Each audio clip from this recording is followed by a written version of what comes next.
Good morning students.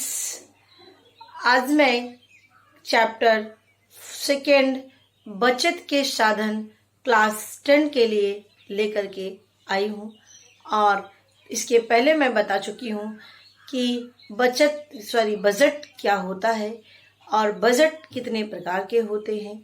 जैसे budget, संतुलित budget, घाटे का बजट, बचत का बजट, बजट किसे कहते हैं और बजट के क्या सिद्धांत हैं, एंजिल के क्या नियम हैं, ये बच्चों बता चुके हैं।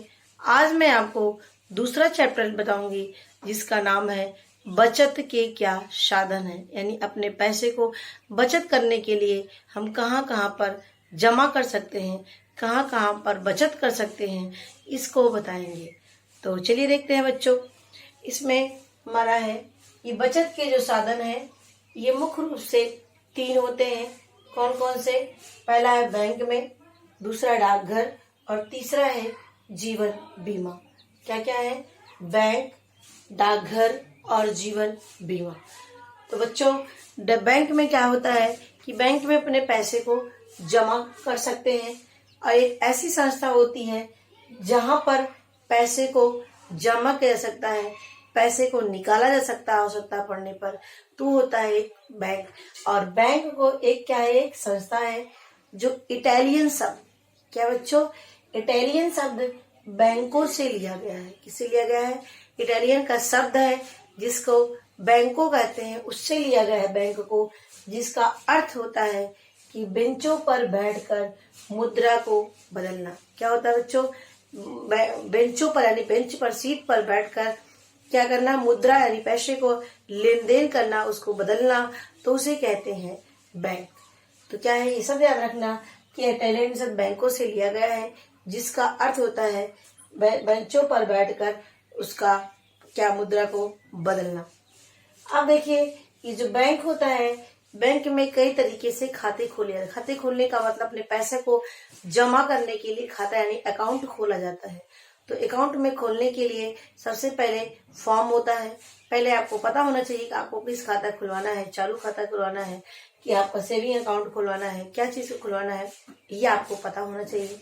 उसके बाद उसमें एक फॉर्म मिलता है। फॉर्म में आपके पूरी जानकारी उसमें भरी जाती है कि आपका क्या व्यवसाय है, आपका नाम, पिता का नाम, माता का नाम, सारी चीजें उसमें भरते हैं और भरने के बाद वो बैंक उसमें जमा करते हैं बैंक में। और जितने पैसे आपको जमा करना हो, जितने पैसे से आपको खुलवाना है, वो आप पैसे जमा करके अपने खाते को खुलवा सकते हैं। मिनिमम 500 रुपए से आपके खाते खोले जा सकते हैं। और इसमें क्या होता है कि कई प्रकार के खाते खोले जा सकते हैं और ये जो खाते हुए अलग अलग व्यक्तियों के लिए होते हैं। तो पहला क्या है बच्चों? पहला है चालू खाता। क्या खाता होता है? चालू खाता। चालू खाता जो व्यापारियों, उद्योगपतियों के लिए होता है, यानी जो व्यापार करते हैं, जो कुछ छोटे छोटे उद्योग खोले हैं, कोई उद्योग लगाए हैं, तो उनको पैसे की जरूरत आवश्यकता पड़ने पर अचानक हो सकती है। तो जब चाहे वो पैसे को निकाल सकते हैं और जब चाहे वो पैसे को जमा कर सकते हैं। उसी को उन्होंने एक शब्द दिया है चालू।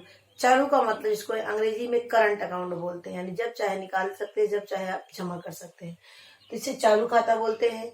एक किसके लिए होता है बच्चों? व्यापारियों के लिए और उद्योगपतियों के लिए होता है। अब आते हैं बचत खाता। क्या है? बचत खाता, जिसे बोलते हैं सेविंग अकाउंट। क्या कहते हैं? Saving account. ये क्या होता है? ये खाता सामान्य लोगों के लिए, आम लोगों के लिए होता है, सामान्य लोगों के लिए होता है, जिसमें ये भी अपने आवश्यकता पड़ने पर जमा कर सकते हैं और निकाल सकते हैं। और बचत खाता से जो एक तरीके से पैसे की बचत करने की आदत भी पड़ जाती है और अपना जब चाहे निकाल सकते हैं और जब चाहे जमा कर सकते हैं, और इसमें जो है ब्याज भी सरकार देती है। अब आता है गृह बचत खाता। क्या होता है बच्चों? गृह बचत खाता। इसमें क्या है? यह बचत की आय को प्रोत्साहन देने के लिए, किसके लिए? बचत की आय को प्रोत्साहन देने के लिए, जो बैंक तक नहीं जा सकते, जो गांव में रहने वाले लोग होते हैं, उनको लिए गृह बचत खाता, गृह मतलब घर, गृह बचत खाता खोलने की सुविधा प्रदान करके गृहिणियों को प्रदान करता है। क्या? गृह बचत खाता खोलने के लिए सुविधा प्रदान के लिए गृहिणी का मतलब जो घर में रहती है महिलाएं, उनको बचत की आदत डालने के लिए, बचत करने के लिए जो बैंक होता है उनको एक गुल्लक देता है, और उस गुल्लक को पैसा उसमें जितना आपके पास वैसे बचत के रूप में हो उतना आपको डालना रहता है। और डालने के बाद वो अब गुल्लक में आप डालते रहेंगे, और जब भर जाएगा गुल्लक या थोड़ा उससे ज्यादा हो जाएगा तो उस पैसे को ले जा करके आप बैंक में दे दीजिए, जिससे उसमें उतना पैसा उसमें से निकाल करके आपको ब्याज के रूप में और एक्स्ट्रा पैसे देता है। तो ये होती है गृह बचत खाता, जो बचत को प्रोत्साहन करने के लिए ये खोला जाता है, जो बैंक के द्वारा दिया जाता है गुल्लक को। अब आता है डाक खाना। जैसे यहाँ पर ये बैंक हो गया, इसमें हमने आपको बताया कि चालू खाता, बचत खाता और गृह बचत खाता ये मुख्य रूप से होते हैं। और भी खाते खोले जा सकते हैं, लेकिन ये मुख्य रूप से होते हैं जो सामान्य लोगों के द्वारा खोला जाता है।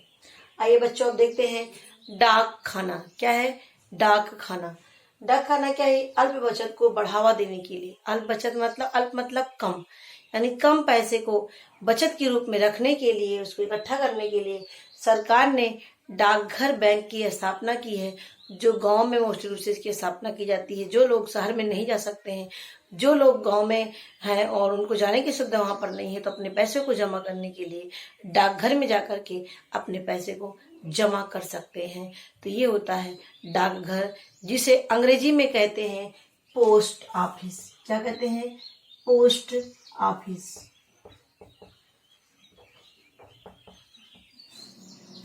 अब देखिए, पोस्ट ऑफिस में भी डाकघर बचत खाता होता है। जैसे कि मुख्य रूप से जो बैंक में खाते खोले जाते हैं, वो डाकघर में भी कुछ खाते ऐसे खोले जाते हैं। तो इसमें पहला है हमारा डाकघर बचत खाता। क्या होता है? डाकघर बचत खाता।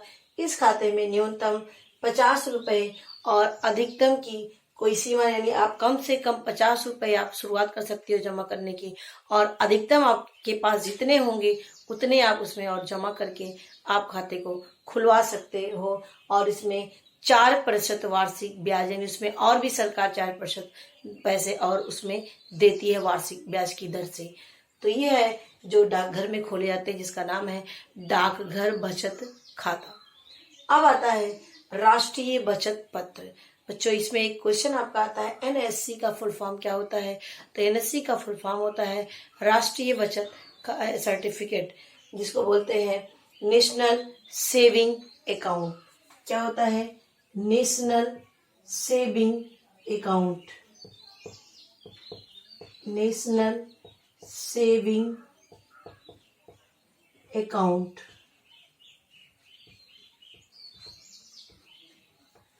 नेशनल सेविंग अकाउंट होता है, इसमें इसका फुल फॉर्म आपको पूछे जाते हैं आपके एग्जाम में। और ये जो बचत खाता होता है, एक तरीके से जो डाकघर होता है वो सर्टिफिकेट देता है कि जितना आपको जरूरत हो, जितने आपके पास पैसे हो, उतने पैसे आप दे करके ये आप वहां से ले सकते हैं सर्टिफिकेट को। और जैसे 5,000 रुपए का, 1,000 रुपए का, 10,000 के मूल्य भर के ये सर्टिफिकेट होते हैं जो डाकखाने में दिया जाता है, जो लोग खुलवाते हैं। और समय पूरा होने पर उस सर्टिफिकेट को ले जाकर के उसमें उसकी ब्याज के और एक्स्ट्रा ब्याज दे करके उसको उस सर्टिफिकेट से पैसे को रिटर्न किया जाता है। इसी को बोलते हैं एनएससी, यानी नेशनल सेविंग सर्टिफिकेट। और इसमें अपनी व्यक्ति अपनी क्षमता के अनुसार जो है इसमें से लेता है, चाहे 5,000 का, चाहे 1,000 का, चाहे 10,000 का, और पूरा होने पर उसको, समय पूरा होने पर उसको वापस ले जा करके पैसे को ब्याज सहित पाता है डाकघर से। तो इसे बोलते हैं राष्ट्रीय बचत पत्र। अब आते हैं जीवन बीमा। क्या होता है बच्चों? जीवन बीमा, जिसको हम लाइफ इंश्योरेंस बोलते हैं। क्या बोलते हैं? Life insurance. अब क्या है? ये जीवन बीमा एक अनुबंध होता है, एक करार होता है, एक प्रॉमिस होता है। इसमें क्या होता है कि जो स्वयं बीमेदार को, यानी जो बीमादार होता है, यानी जो खाते को खुलवाता है, उसको कोई घटना घटने पर या उत्तराधिकारी को निश्चित धनराशि प्रदान की जाती है। यानी जो व्यक्ति खाता अपना खुलवाता है, जो बीमा कराता है, और ये जो बीमा होता है एक फिक्स होता है, फिक्स डिपॉजिट जिसको कहते हैं कि 10,000, 20,000, 50,000 का क्या होते हैं, इसको फिक्स कर देते हैं। और फिक्स करने के बाद 5 साल, 10 साल, 20 साल के लिए सर्टिफिकेट मतलब इसके लिए फिक्स कर देते हो उस पैसे को, ना तो उसमें आप निकाल सकते हो ना तो उसमें जमा कर सकते हो। और जैसे आपका 5 साल का किए हो या 10 साल का किए हो या 20 साल का किए हो तो उसी के अनुसार आपको ब्याज सहित वो पैसे आपको मिल जाते हैं। तो ये अच्छा होता है कि जो कभी कभी हमारी आवश्यकता वर्तमान में नहीं होती है लेकिन भविष्य में आवश्यकता हमारे बढ़ जाती है तो इसके लिए भी आसानी होती है। और कभी कभी आकस्मिक घटना घट जाने पर भी ये हमारे लिए लाभप्रद होती है, तो जिसे बोलते हैं जीवन बीमा।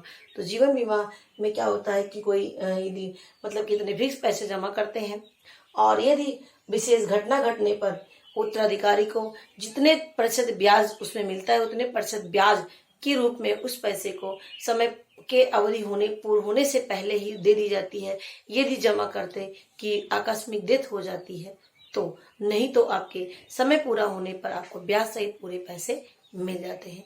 इसे बोलते हैं जीवन बीमा योजना। तो ये तीन स्थान है जहां पर अपने पैसे को आप बचत के रूप में लगा सकते हैं। तो क्या क्या है बच्चों, देखते हैं। पहला हमारा बैंक, दूसरा डाकघर और तीसरा जीवन बीमा। बैंक में 2 तरीके से खाते खोलते हैं, एक चालू खाता होता है और एक सेविंग अकाउंट, इसको बचत खाता बोलते हैं। और दूसरा हमारा है गृह बचत खाता और दूसरा हमारा डाक खाना है।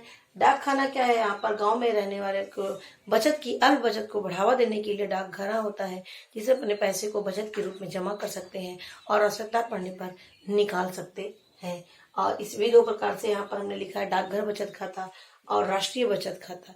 और इसमें और भी है, जैसे जो बुजुर्ग होते हैं उनके लिए भी, ओल्ड एज के जो होते हैं उनके लिए भी व्यवस्था होती है।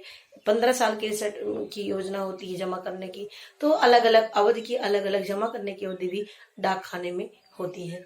अब है जीवन बीमा योजना। ये भी एक अनुबंध होता है, एक करार होता है, जितने समय पूरा होने पर वो पैसे उत्तराधिकारी को ब्याज सहित मिल जाते हैं। ये हमारे क्या होते हैं, जीवन बीमा योजना। तो आशा करती हूँ बच्चों ये आपको टॉपिक समझ में आ गया होगा। नेक्स्ट चैप्टर में आपके लिए लेकर के आऊंगी। मेरे वीडियो देखने के लिए आपको धन्यवाद। और ये वीडियो शेयर करिए, जो आपके बच्चे, जो आपके क्लासमेट हैं और आपके साथ पढ़ते हैं और आप उनको जानते हैं, उनको भी शेयर करिए, जिससे वो घर पे रह करके अपनी पढ़ाई कर सके। धन्यवाद।